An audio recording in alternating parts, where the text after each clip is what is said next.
İraq ətrafı ziyarətlərimizi tamamladıqdan sonra daxil olduq İranın Qum şəhərinə.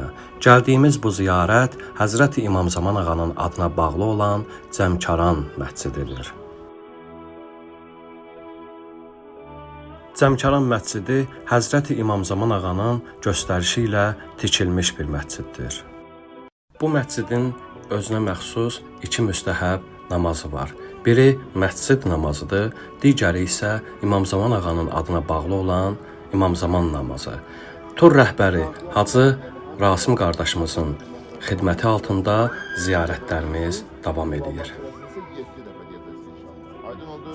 Birinci rükətin həm surəsini deyib, bir dəfə həm 7 dəfə İxlas surəsini deyəndən sonra rukuya gedirsiniz. Rukuda 21 dəfə Subhanallah, qalxırsınız səzdəyə gedirsiniz. Səzdənin ərəsində, iki səzdənin ərəsində 21 dəfə Subhanallah deyəcəksiniz inşallah. Gəldiyimiz bu növbəti ziyarət Beytun Nur adlanır, yəni Nur evi. Həzrəti xanım Məsumə salamullah əleyha 18 gün ərzində bu evdə yaşamış və bu yerdə namaz qılmış və bu evdə dünyasını dəyişmişdi.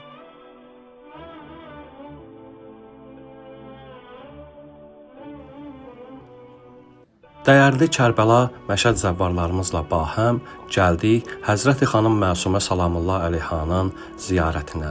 Həzrəti xanım Məsumə salamullah əleyha Həzrəti İmam Musa Kazımın qızı və Həzrəti İmam Rza əleyhissalamın bacısıdır. Kərimə xanım deyərlər, kəramətli xanım deyərlər bu xanıma və Babəl Həvaicdir, hacətlər qapısıdır.